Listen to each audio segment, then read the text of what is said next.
Selamat sore, bertemu lagi dengan saya di pertemuan ke-6 mengenai pendekatan cara belajar dan pendekatan keterampilan proses. 1. Pengertian pendekatan keterampilan proses. Pendekatan keterampilan proses pada hakikatnya adalah suatu pengelolaan kegiatan belajar mengajar yang berfokus pada pelibatan siswa secara aktif dan kreatif dalam proses perolehan hasil belajar (KONI 1992). Pendekatan keterampilan proses ini dipandang sebagai pendekatan yang oleh banyak pakar paling sesuai dengan pelaksanaan pembelajaran di sekolah dalam rangka menghadapi pertumbuhan dan perkembangan ilmu pengetahuan dan teknologi yang semakin cepat dewasa ini.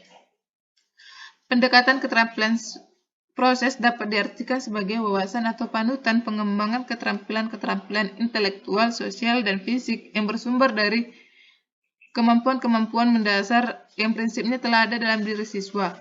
Menurut Syamiawan dan kawan-kawan, Nasution 2007 menyatakan bahwa keterampilan proses adalah keterampilan fisik dan mental terkait dengan kemampuan-kemampuan yang mendasar yang dimiliki, dikuasai, dan diaplikasikan dalam suatu kegiatan ilmiah sehingga para ilmuwan berhasil menemukan sesuatu yang baru.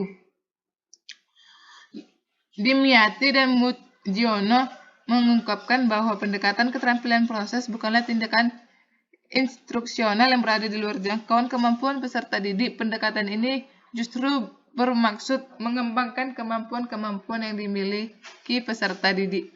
Berdasarkan uraian di atas, terlihat bahwa keunggulan pendekatan keterampilan proses di dalam proses pembelajaran antara lain: yang pertama, satu, siswa terlibat langsung dengan objek nyata sehingga dapat mempermudah pemahaman siswa terhadap materi pelajaran. Kedua, siswa menemukan sendiri konsep-konsep yang dipelajari. Ketiga, melatih siswa untuk berpikir lebih kritis. Keempat, melatih siswa untuk bertanya dan terlibat lebih aktif dalam pembelajaran. Yang kelima, mendorong siswa untuk menemukan konsep-konsep baru. Keenam, memberi kesempatan kepada siswa untuk belajar menggunakan metode ilmiah. Pendekatan keterampilan proses ini berbeda dengan pendekatan tradisional karena di dalam pembelajaran dengan pendekatan tradisional, guru hanya memberikan materi pelajaran yang berfokus pada konsep-konsep, informasi, dan fakta yang sebanyak-banyaknya kepada siswa. Akibatnya, hasil belajar yang diperoleh siswa pun hanya terbatas pada aspek pengetahuan saja, sedangkan aplikasinya belum tentu dapat dilakukan. Kedua, prinsip-prinsip pendekatan keterampilan proses. Pembelajaran yang dilakukan juga diarahkan pada bagaimana memperoleh hasil belajar atau bagaimana proses mencapai tujuan pembelajaran diharapkan terpenuhi. Untuk mencapai tujuan di atas, terdapat sejumlah prinsip yang harus Anda pahami. KONI 1992 yang meliputi: yang pertama, kemampuan mengamati. Mengamati merupakan salah satu keterampilan yang sangat penting untuk memperoleh pengetahuan, baik dalam kehidupan sehari-hari maupun dalam pengembangan ilmu pengetahuan. Kegiatan ini tidak sama dengan kegiatan melihat. Pengamatan ini dilaksanakan dengan memanfaatkan seluruh panca indera yang mungkin biasa digunakan untuk memperhatikan hal-hal yang diamati, kemudian mencatat apa yang diamati, memilah-milah bagian berdasarkan kriteria tertentu berdasarkan tujuan pengamatan. Kedua, kemampuan menghitung. Kemampuan menghitung dalam pengertian yang luas merupakan salah satu kemampuan yang penting dalam kehidupan sehari-hari. Ketiga, kemampuan mengukur. Dalam pengertian yang luas, kemampuan mengukur sangat diperlukan dalam kehidupan sehari-hari. 4. Kemampuan mengklasifikasi. Kemampuan mengklasifikasi merupakan kemampuan mengelompokkan atau menggolongkan sesuatu yang berupa benda, fakta, informasi, dan gagasan. Pengelompokan ini didasarkan pada karakteristik atau ciri-ciri yang sama dalam tujuan tertentu, baik dalam kehidupan sehari-hari maupun dalam pengembangan ilmu pengetahuan. Yang kelima, kemampuan menemukan hubungan. Kemampuan ini merupakan kemampuan yang penting yang perlu dikuasai oleh siswa. Yang termasuk dalam kemampuan ini adalah fakta, informasi, gagasan, pendapat, ruang, dan waktu.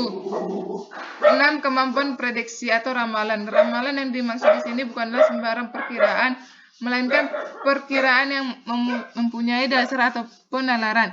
Kemampuan membuat ramalan atau perkiraan yang didasari penalaran baik dalam kehidupan sehari-hari maupun dalam mengembangkan ilmu pengetahuan. 7. Kemampuan melaksanakan penelitian atau percobaan. Penelitian merupakan kegiatan para ilmuwan di dalam kegiatan ilmiah, namun dalam kehidupan sehari, penelitian atau percobaan merupakan kegiatan penyelidikan untuk menguji gagasan melalui kegiatan eksperimen praktis. 8.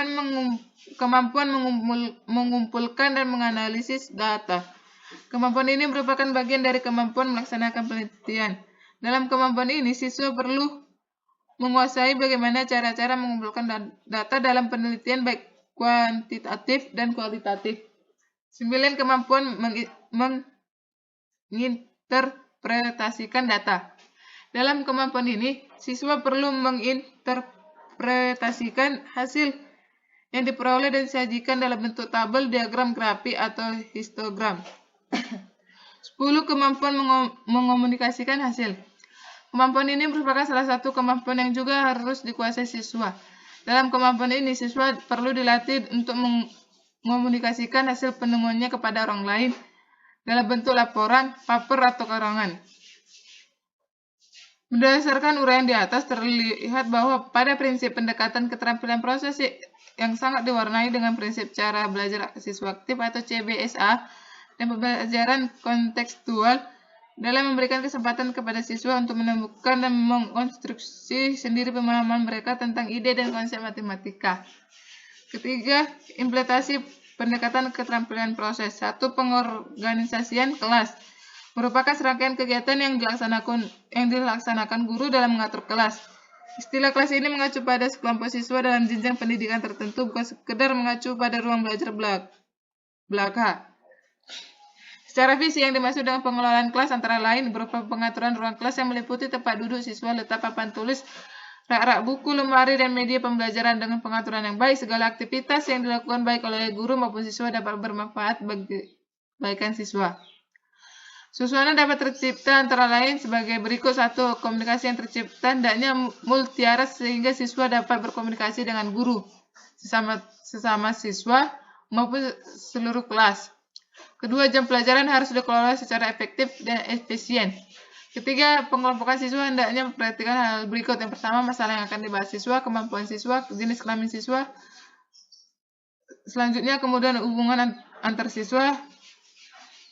Selanjutnya, minat siswa. Selanjutnya, sifat kelompok apakah tetap atau sementara. Dan terakhir, jumlah anggota dalam setiap kelompok. Kedua, metode dan teknik belajar mengajar. Melaksanakan suatu pekerjaan agar tercapai sesuai dengan yang dikehendaki. Selain itu, metode juga didefinisikan sebagai cara kerja yang bersistem untuk memudahkan pelaksanaan suatu kegiatan guna mencapai tujuan yang ditentukan.